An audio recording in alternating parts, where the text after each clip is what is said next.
Stress क्या होता है? यंग्स मॉडुलस इनटू स्ट्रेन होता है। तो स्ट्रेस कितना है ध्यान से देखो, स्ट्रेस होता है force upon area, Young's modulus strain क्या होता है? Change in length upon length. तो पहले अपन पहला वाला फॉर्मूला यूज करते हैं क्योंकि अपने को स्ट्रेस निकालना है। तो फोर्स कितना है? 200, एरिया कितना है? 5, यंग्स मॉडुलस कितना है? 2 × 10⁵ इंटू स्ट्रेन। तो बस इसको सॉल्व करने में आपको एप्सिलॉन मिल जाएगा। याद रखना स्ट्रेन की कोई यूनिट नहीं होती है। और फिर आप सारी वैल्यू वापस पुट करना। देखो फोर्स 200 है, एरिया 5 है, यंग्स मॉडुलस कितना है? 2 × 10⁵, और चेंज इन लेंथ तो निकालना है, और लेंथ कितनी है? 10। तो इससे आपको चेंज इन लेंथ मिल जाएगा। तो इस तरीके से आपको इस क्वेश्चन को सॉल्व करना है। आसान क्वेश्चन है, लेकिन वही है, फॉर्मूला यूज करना तुम्हें आना चाहिए, है ना? कोई डाउट है इसमें तो पूछो, कोई भी डाउट है तो क्लियर कर लो। नहीं सर, क्लियर है ना? और एक बात याद रखना, अगर दो मटेरियल सेम होते ना तो उनका यंग्स मॉडुलस सेम होता है ना? इस कंसेप्ट को याद रखना। अगर दोनों वायर स्टील के तो दोनों का यंग्स मॉडुलस सेम लेना, क्योंकि यंग्स मॉडुलस किस पर डिपेंड करता है? टाइप ऑफ मटेरियल पे, कौन सा मटेरियल है। ठीक है? तो किसी को यंग्स मॉडुलस में कोई डाउट है तो पूछो। ओके, डाउट नहीं है तो नेक्स्ट लिखो अपनी कॉपी में, शियर मॉडुलस। शियर मॉडुलस, अब शेयर मॉडुलस क्या है? अब सब ध्यान से देखना। सपोज करो कि ये कोई बॉडी है जो मैंने तुम्हें लास्ट क्लास में भी पढ़ाया था, और मान लो ये नीचे से फिक्स है। मान लो ये हाइट है h, और मान लो ऊपर का एरिया है a, और आपने मान लो कोई फोर्स पैरेलल लगाया। कैसे लगाया? Parallel to the surface. तो थोड़ी देर के बाद क्या होता है? नीचे वाला पार्ट तो फिक्स है, वो तो हिल नहीं सकता, ऊपर वाला पार्ट ऐसे डिस्प्लेस हो जाता है। इस तरीके से हो जाता है। आपने कितना फोर्स लगाया? F, एरिया कितना है? A, और मान लो ये वाला पार्ट कितना आगे आया? X, और ये वाली हाइट कितनी है? ये वाली हाइट है H। यानी इस केस में अपन स्ट्रेस क्या लिखते हैं? इस केस में स्ट्रेस होता है शियर स्ट्रेस। वो कितना होता है? फोर्स अपॉन एरिया, और यहां पे स्ट्रेन अपन कैसे लिखने भूलना मत, कितना आगे आया? X अपॉन हाइट कितनी है? H। याद है? ये तो X है, ये H है, और यहां पे याद रखना same, strain directly proportional to stress होगा। आप जितना फोर्स लगाओगे उतना एरिया आगे जाएगा, उतना स्ट्रेन होगा। उल्टा अगर लिखें तो stress directly proportional to strain, और इसको प्रोपोर्शन को रिप्लेस करके लिखो जी, और यहां पे जी होता है शियर मॉडुलस। जी क्या होता है? Shear modulus. सेम चीज है, इसकी भी यूनिट क्या होती है? Newton upon metre square. तो अगर आपने force parallel to the area लगाया है तो शियर मॉडुलस यूज करना, अगर आपने force perpendicular to the area लगाया है तो यंग्स मॉडुलस यूज करना। और याद रखना दोनों में स्ट्रेन का फॉर्मूला अलग है। इसमें x/h होता है, और अगर तुम्हें याद हो तो मैंने तुम्हें पढ़ाया था, अगर ये एंगल थीटा है तो इसको अपन tan थीटा भी लिख सकते हैं। ठीक है? तो लिख लो अपनी कॉपी में, इसको लिख लो। शियर मॉडुलस कब यूज करते हैं? जब फोर्स जो होता है वो एरिया के पैरेलल होता है। यंग्स मॉडुलस कब यूज करते हैं? जब फोर्स जो होता है वो एरिया के परपेंडिकुलर होता है। और शियर मॉडुलस को कई लोग मॉडुलस ऑफ रिजिडिटी भी बोलते हैं, मॉडुलस ऑफ रिजिडिटी। तो कंफ्यूज मत होना, दोनों चीजें एक ही है। लिख लो। तो अगर फोर्स एरिया के पैरेलल है तो शियर मॉडुलस, फोर्स एरिया के परपेंडिकुलर है तो यंग्स मॉडुलस। दोनों में स्ट्रेस का फॉर्मूला सेम है, स्ट्रेन का फॉर्मूला अलग है। यहां पे स्ट्रेन क्या होगा? कितना एरिया आगे आया अपॉन कितनी हाइट है, x अपॉन h। तो यहाँ पे प्रोपोर्शन को रिप्लेस करो एक कांस्टेंट g से, और g होता है आपका शियर मॉडुलस।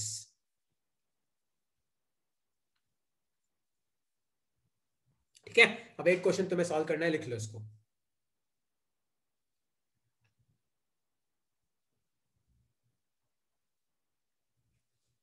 ठीक है? अब एक क्वेश्चन सॉल्व करते हैं हम लोग।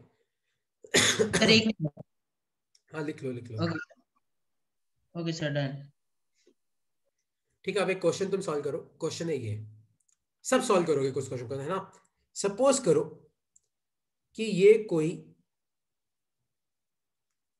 मान लो ये हाइट आपको 10 मीटर दे रखी है, और ऊपर का एरिया आपको 2 मीटर स्क्वायर दे रखा है, और मैंने फोर्स लगाया ऐसे 100 न्यूटन। कितना लगाया? 100 न्यूटन। इसका जी आपको दे रखा है 10⁵ न्यूटन पर मीटर स्क्वायर। आपको बताना है, क्या बताना है? Find strain. एक तो आपको स्ट्रेन बताना है, और दूसरा आपको बताना है कि मान लो कि ये इस तरीके से हो गया, तो आपको बताना है कि सपोज करो ये x है, आपको एक तो स्ट्रेंथ बताना है, दूसरा आपको x निकाल के बताना है। ट्राई करो क्या आएगा इसका आंसर, सोचो, लगाओ दिमाग से, अब कितना आएगा। 2 मीटर स्क्वायर एरिया है, 100 न्यूटन का फोर्स लगाया, हाइट 10 मीटर है, मान लो ये कितना आ गया x। तो एक तो आपको बताना है स्ट्रेंथ कितना है, दूसरा आपको बताना है x कितना है, और g है यहाँ पे bulk modulus, sorry share modulus. कितना आएगा सोचो, हिमांग भाई कितना आएगा, मानद भाई, आशीष, हर्ष, प्रवीर, सब ट्राई करो कितना आएगा। रानू, बहुत आसान क्वेश्चन है यार, ट्राई करो कितना आएगा। Shear stress equal to G into shear strength. भैया एक चीज याद रखना, शेयर कब यूज करते हैं, जब फोर्स एरिया के पैरेलल है। यंग्स कब यूज करते हैं, जब फोर्स एरिया के परपेंडिकुलर है। तो यहाँ पे स्ट्रेस कितना है देखो, फोर्स अपॉन एरिया, जी। एक बार तो अपने को स्ट्रेंथ निकालना है, तो एक बार सारी वैल्यू पुट कर दो। फोर्स कितना है 100, एरिया कितना है 2, जी कितना है 10 इंटू स्ट्रेंथ। तो यहां से आ जाएगा स्ट्रेंथ, और फिर स्ट्रेंथ को क्या पुट कर दो, एक्स अपॉन एच। स्ट्रेंथ आ गया, एच 10 है, एक्स आ जाएगा।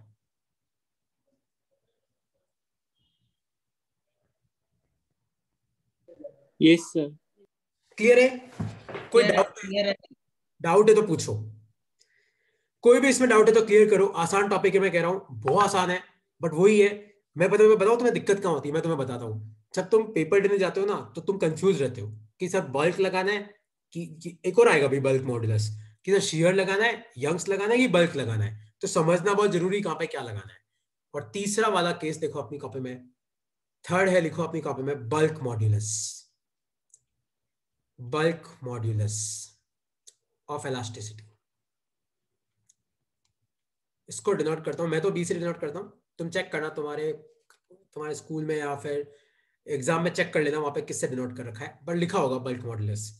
तो बल्क मॉडुलस कब काम आता है देखो, अगर आप किसी सॉलिड को, मान लो जिसका वॉल्यूम v है, अगर मान लो आप किसी फ्लूइड में डालते हो, ध्यान रखना एयर भी एक फ्लूइड है ना, एयर भी क्या है, याद रखना एयर फ्लूइड है, लेकिन एयर की डेंसिटी कम होती है। तो होता क्या है, जब आप किसी मटेरियल को ऐसे फ्लूइड में डालते हो ना, तो ये फ्लूइड क्या करता है, सब तरफ से प्रेशर लगाता है। क्या लगाता है, सब तरफ से क्या लगाता है, प्रेशर लगाता है। और होता क्या है कि इसका वॉल्यूम थोड़ा घट जाता है। मान लो ये कंप्रेस होकर इतना हो गया, और कितना वॉल्यूम घटा, मान लो बाद में आपका वॉल्यूम कितना हो गया, बाद में आपका वॉल्यूम हो गया v माइनस डेल वी। तो तुम्हें याद है परसों मैंने तुम्हें एक तो पढ़ाया था प्रेशर, प्रेशर होता है फोर्स अपॉन एरिया, सेम है ना। Area of cross section force कितना है F, और यहां पे हम कौन से स्ट्रेंथ की बात करते हैं, यहां पे हम निकालते हैं वॉल्यूम स्ट्रेंथ। और यहां पे वॉल्यूम स्ट्रेंथ कितना हो जाएगा, change in volume upon original volume. और यहाँ माइनस लगाते हैं क्योंकि जनरली यहाँ पे वॉल्यूम क्या होती है, कम ही होती है। तो याद रखना सेम यहाँ पे भी वही होगा कि कितना वॉल्यूम स्ट्रेन होगा डिपेंड करेगा प्रेशर पे, या फिर हम लिख सकते हैं P directly proportional to del V upon V। मतलब ज्यादा वॉल्यूम स्ट्रेन हुआ मतलब ज्यादा प्रेशर लगा, और इस प्रपोर्शन को रिप्लेस करते हैं हमें कांस्टेंट से, वो होता है B। तो फॉर्मूला आएगा P equal to minus B del V by V। यहाँ पे B होता है बल्क मॉड्यूलस, B क्या होता है, बल्क मॉड्यूलस। तो बल्क मॉड्यूलस कब लगता है, जब बॉडी पे सब तरफ से फोर्स लगता है। जनरली कब लगता है, जब बॉडी किसी फ्लूइड में होती है। Minus B del V by V, लिख लो अपनी कॉपी में, लिख लो इसको अपनी कॉपी में। बहुत इंपॉर्टेंट फॉर्मूला है, बहुत जगह काम आएगा ये आगे, थर्मोडायनेमिक्स में भी काम आएगा ये, इसको लिख लो अपनी कॉपी में।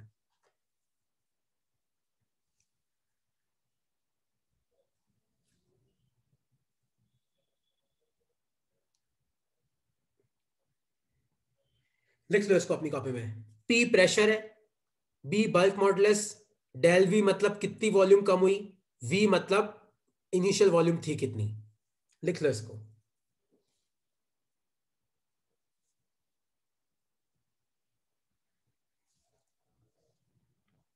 ठीक है, तो अब तक हम लोगों ने 3 मॉड्यूलस पढ़े, कौन से पढ़े, यंग्स, शेयर, बल्क, 3 पढ़े। तो अब इसका एक क्वेश्चन हम लोग सॉल्व करेंगे, है ना, इसका एक क्वेश्चन हम लोग सॉल्व करेंगे। पहले लिख लो ये फॉर्मूले।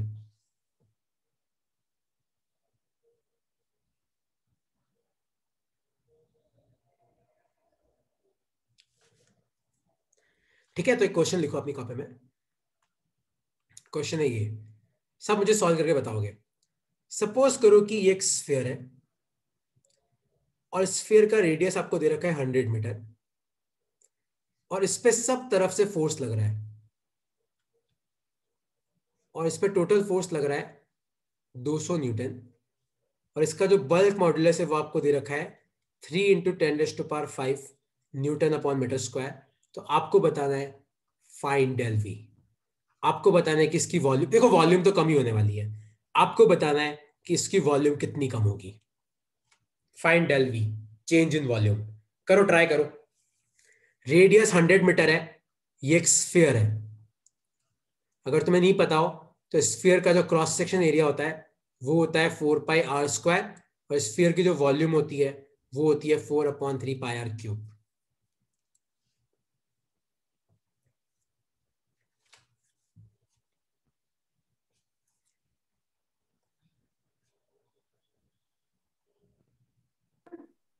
ठीक है, कितना आएगा सोचो।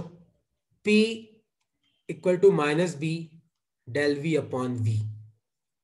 तो प्रेशर क्या होगा, force upon area equal to -B, minus रहने देना, कोई फर्क नहीं पड़ता, del V upon V। Force है, एरिया है 4πr², R 100 है, वॉल्यूम है 4/3πr³, R 100 है, B है आपके पास। आपको क्या निकालना है, चेंज इन वॉल्यूम। कोई डाउट है तो पूछो, सिंपल सा फॉर्मूला है, इसमें भी कोई डाउट है तो पूछ लो। मैं वही बोल रहा हूं तुम्हें, एग्जाम में तब तुम जाते हो ना तो तुम कंफ्यूज रहते हो कि कहां पे जी यूज करना है, कहां पे शेयर है, कहां पे यंग्स है, कहां पे बल्क है। तो ये याद रखना।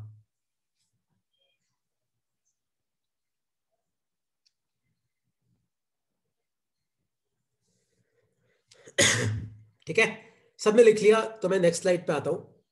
देखो, एक और टर्म है अपनी बुक में, बस वो याद रखना तुम। वो टर्म है कंप्रेसिबिलिटी। कंप्रेसिबिलिटी मतलब आप किसी भी मटेरियल को कितना कंप्रेस कर सकते हो। कंप्रेसिबिलिटी को डिनोट करते के से, और उसका फॉर्मूला होता है 1/b, 1 बल्क मॉडुलस। तो अगर आपको बल्क मॉडुलस दे रखा है तो आप कंप्रेसिबिलिटी कैसे निकालोगे, कंप्रेसिबिलिटी होता है 1 बल्क मॉडुलस, 1/b। लिख लो इस फॉर्मूले को। कंप्रेसिबिलिटी क्या होता है, 1/b, b होता है बल्क मॉडुलस। ये तुम याद रखना, ठीक है। तो अब तक आज हमने क्या पढ़ा, देखो, Young's modulus, shear modulus, bulk modulus पढ़ लिया और कंप्रेसिबिलिटी पढ़ लिया। इन चारों में तुम्हें कोई डाउट है तो तुम पूछो, इन चारों में कोई डाउट है तो आप क्लियर कर सकते हो।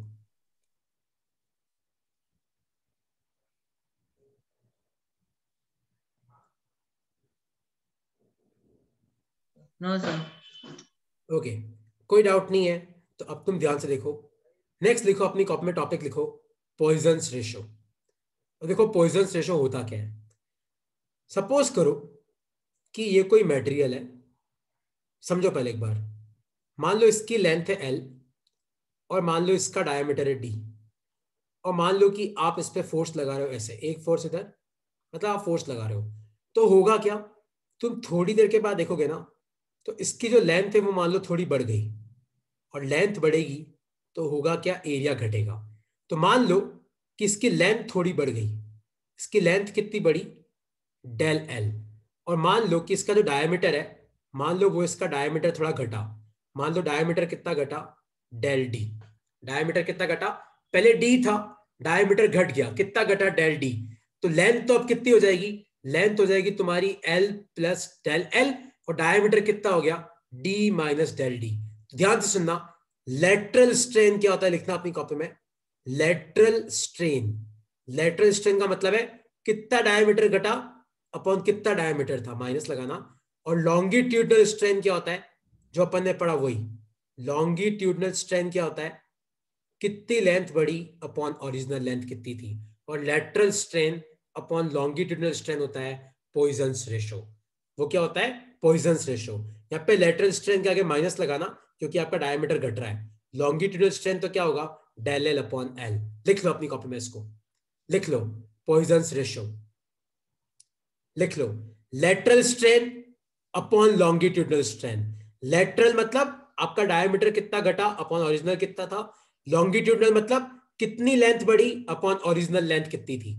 और याद रखना, लेटरल ऊपर आता है, लॉन्गिट्यूडनल नीचे आता है, ये गलती मत कर लेना।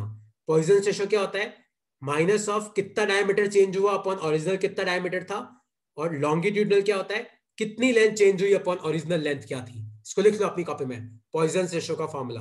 और फिर मैं तुम्हें इसका क्वेश्चन दे रहा हूं करने के लिए, तुम्हें पॉइजन रेशो निकालना है उसमें।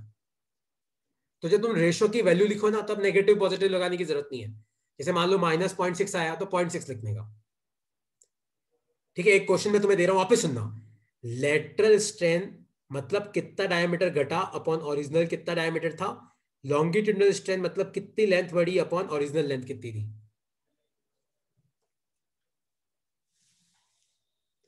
हाँ, इसको डिनोट करते हैं न्यू से, है ना।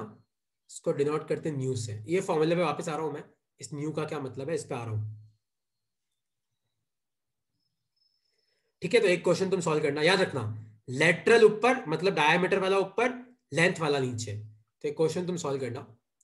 सपोज करो कि ये कोई रोड है, और इस रोड की लेंथ आपको दे रखी है मान लो 10 मीटर, और इसका जो डायमीटर है मान लो वो आपको दे रखा है 0.5 मीटर।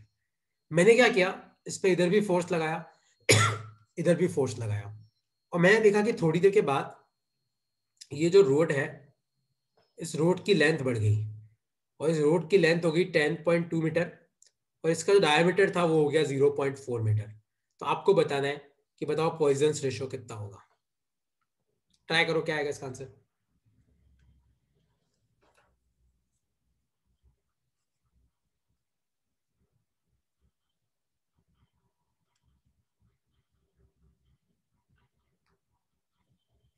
सोचो कितना आएगा। -del D upon D upon del L upon L, इतना ही आएगा। सोचो कितना आएगा। माइनस छोड़ो यार, अपने को वैल्यू से मतलब है।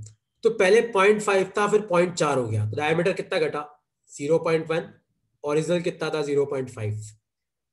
पहले लेंथ 10 थी और 10.2 हो गई, तो लेंथ कितनी बढ़ी 0.2, पहले कितनी थी 10। तो बस पॉइंट से पॉइंट गया, और ये पॉइंट से गया 100, तो ये आ जाएगा तुम्हारा 1/5 इंटू 2, 100 ऊपर चला जाएगा, तो 5 टू जा 10, तो ये कितना आ जाएगा, ओ भाई साहब 10 आ गया ये। ठीक है, इस तरीके से निकालते हैं हम पॉइजन रेशो। किसी को पॉइजन रेशो में कोई डाउट है तो आप पूछ सकते हो। किसी को पॉइजन रेशो में कोई डाउट है तो आप पूछ सकते हो।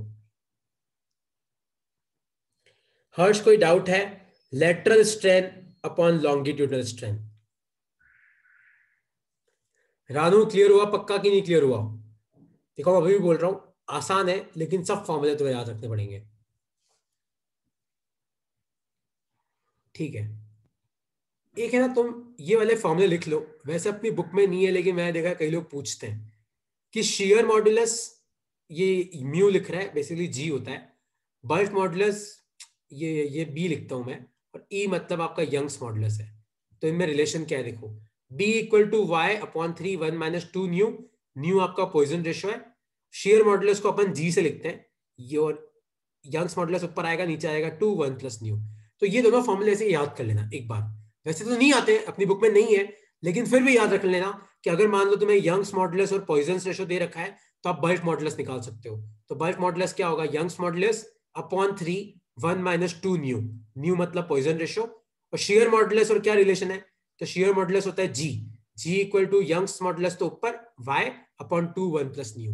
ये दोनों फॉर्मूले याद रखना कि इनके बीच में क्या रिलेशन है। हाँ, पॉइजन रेशो भी डायमेंशन लेस है Rishita. Poisson ratio dimension less है, सारे स्ट्रेन डायमेंशन लेस होते हैं। खाली जितने भी स्ट्रेस है और जितने भी मॉडुलस ऑफ इलास्टिसिटी है, उन सबका डायमेंशन होता है न्यूटन अपॉन मीटर स्क्वायर। बाकी सबका डायमेंशन नहीं होता। ठीक है, ये लिख लिया तुम लोगों ने। मैं नेक्स्ट टॉपिक पे आ रहा हूँ, सब ये लिख लिया। हाँ पूछो। सब वो पॉइजन रेशो वाले का आंसर क्या था, आपने जो क्वेश्चन दिया था उसका। 10 था ना शायद, 10 था। Okay sir. ठीक है, तो अब तुम ध्यान से सुनो, लिखो अपनी कॉपी में, टॉपिक लिखो stress strain curve. Stress strain curve, topic लिखो स्ट्रेस स्ट्रेन कर्व। देखो स्ट्रेस स्ट्रेन कर्व में क्या होता है, एक तो वाई एक्सिस होती है, वाई एक्सिस पे आपका होता है स्ट्रेस, और एक्स एक्सिस होती है, इस पे आपका होता है स्ट्रेन। अब तुम ध्यान से समझना, सपोज करो कि आपके पास कोई मटेरियल है और आपने उस पर फोर्स लगाना चालू किया। मान लो उसका क्रॉस सेक्शन एरिया ए है, उसकी लेंथ है एल। तो होगा क्या, पहले आप स्ट्रेस बढ़ाओगे तो स्ट्रेन बढ़ेगा बढ़ेगा बढ़ेगा बढ़ेगा, और ये आपकी स्ट्रेट लाइन होगी। एक पॉइंट ऑफ टाइम पे आके आपकी स्ट्रेट लाइन टेढ़ी होना चालू हो जाएगी। तो इस पॉइंट को हम बोलते हैं, मान लो ये पॉइंट नंबर ए है, ये पॉइंट नंबर बी है, तो बी को हम बोलते हैं proportional limit.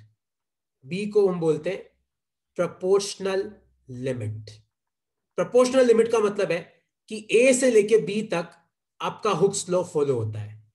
Follow Hooke's law. ए से लेके बी तक हम हुक्स लॉ फॉलो करते हैं। हुक्स लॉ फॉलो करते हैं मतलब stress directly proportional to strain है, इसलिए आपकी लाइन क्या स्ट्रेट है। बी है आपकी प्रोपोर्शनल लिमिट। और आपका मटेरियल जो होता है, आपका मटेरियल होता है इलास्टिक। इलास्टिक का मतलब है कि ए से लेके बी के बीच में आप कहीं पे भी मटेरियल को छोड़ो तो वापस वो ए पे चला जाएगा, मतलब अपनी इनिशियल पोजीशन पे वापस चला जाएगा। जैसे मान लो आपने किसी रबड़ को खींच के छोड़ा तो वापस वो उतना ही हो गया। तो ए से लेके बी तक याद रखना, आप याद रखना कि ए से लेके बी तक प्रोपोर्शनल होता है, फॉलो हुक्स लॉ फॉलो करता है, और इलास्टिक होता है। इलास्टिक का मतलब है कि अगर आपने मटेरियल को खींच के छोड़ा तो मटेरियल वापस अपनी जगह पे चला जाएगा। अब क्या करना, आप स्ट्रेस और बढ़ाना, लेकिन अब आपकी लाइन अब आपका क्या होगा, आपकी लाइन टेढ़ी हो जाएगी। आप स्ट्रेस बढ़ा रहे हो, स्ट्रेन बढ़ रहा है बढ़ रहा है, बढ़ाते जाना, तो अब आपकी लाइन टेढ़ी हो जाएगी। अब आ गया पॉइंट सी। इस सी को हम बोलते हैं इलास्टिक लिमिट। मतलब आपका जो मटेरियल है वो सी तक इलास्टिक होगा। बी से लेके सी तक इलास्टिक तो होगा लेकिन हुक्स लॉ फॉलो नहीं करेगा, नॉट फॉलो हुक्स लॉ, क्योंकि आपकी लाइन क्या है, आपकी लाइन स्ट्रेट नहीं है।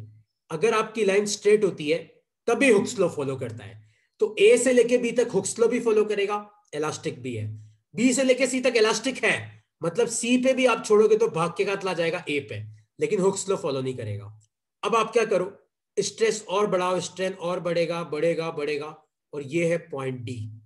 डी मतलब ये है टेंसाइल स्ट्रेंथ। और सी के बाद, सी के बाद आपका मटेरियल क्या बन जाता है, प्लास्टिक। प्लास्टिक मतलब अब आप मटेरियल को छोड़ो तो वापस अपनी जगह पे नहीं जाएगा। तो सी के बाद आपका मटेरियल प्लास्टिक बन जाता है। डी है आपकी टेंसाइल स्ट्रेंथ, मतलब आपका मटेरियल इससे ज्यादा स्ट्रेस नहीं झेल सकता। अब अगर आपने स्ट्रेस कम भी किया तो अब भी आपका मटेरियल थोड़ा खिंचाएगा और फिर आपका मटेरियल टूट जाएगा। मान लो ये पॉइंट है ई। ई मतलब फ्रैक्चर। फ्रैक्चर का मतलब क्या है, जैसे मान लो आपने रबड़ को खींचा खींचा खींचा खींचा, एक पॉइंट ऑफ टाइम पे क्या होगा, रबड़ टूट जाएगा। तो ई पॉइंट पे आपका मटेरियल का क्या हो जाता है, फ्रैक्चर हो जाता है। लेकिन सी के बाद आपका मटेरियल क्या रहता है, प्लास्टिक ही रहता है। तो चालू करते हैं ए से। ए से लेके बी, तो B proportional limit, C elastic limit, D tensile strength, और ई होता है आपका फ्रैक्चर पॉइंट। लिख लो इन सबको, ये सारे पॉइंट याद रखना। ए से लेके सी तक मटेरियल इलास्टिक होता है, सी के बाद मटेरियल किस में कन्वर्ट हो जाता है, प्लास्टिक में। तो होगा क्या, अगर आप मान लो कि बीच में, अगर आप मान लो आप यहां पे मटेरियल को छोड़ दो तो मटेरियल ए पे नहीं जाता है, मटेरियल में क्या आ जाता है, एक डिफॉर्मेशन आ जाता है। अगर जैसे मान लो आप इस पॉइंट पर रिलीज करते हो तो मटेरियल क्या होगा, डिफॉर्म हो जाएगा, परमानेंट डिफॉर्मेशन। मटेरियल में क्या आ जाता है, डिफॉर्मेशन आ जाता है। जैसे तुम प्लास्टिक की थैली खींचना, तो अगर तुम प्लास्टिक की थैली को थोड़ा सा खींच के छोड़ोगे तो अपनी जगह पे चली जाएगी, लेकिन प्लास्टिक की थैली को ज्यादा खींचोगे ना तो फिर वो अपनी जगह पे नहीं जाती है, वो खींचा जाती है। तो उसको बोलते हैं परमानेंट डिफॉर्मेशन। ठीक है, देखो ए से लेके बी तक हुक्स लॉ भी फॉलो करेगा, इलास्टिक भी है। बी से लेके सी तक इलास्टिक है पर नॉट फॉलो हुक्स लॉ। सी के बाद तो हुक्स लॉ की बात ही खत्म हो गई। सी के बाद आपका मटेरियल किस में कन्वर्ट हो जाता है, प्लास्टिक में। फिर आप स्ट्रेस बढ़ाते जाओ, स्ट्रेन बढ़ता जाएगा एक लिमिट, और उसके बाद आपका मटेरियल गया। फिर चाहे तुम स्ट्रेस कम भी करो तो भी आपका मटेरियल थोड़ा खिंचाएगा और टूट जाएगा। तो ई पे आपका फ्रैक्चर हो जाएगा, डी टेंसाइल स्ट्रेंथ है, सी इलास्टिक लिमिट है, बी प्रोपोर्शनल लिमिट है। और हुक्स लॉ कहां से कहां फॉलो होता है, खाली ए से लेके बी के बीच में फॉलो होता है। लिख लो, और इसमें किसी को कोई डाउट है तो पूछो। सर ये सारे मटेरियल्स का ऐसा ही ग्राफ बनेगा क्या? नहीं नहीं नहीं, सबका सबका डिफर करता है लेकिन करीबन करीबन सेम होता है।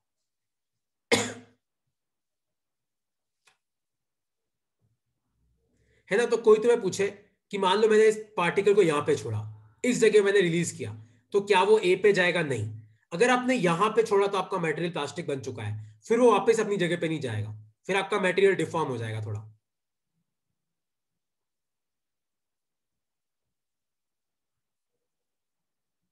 ठीक है, तो वापस सुनना।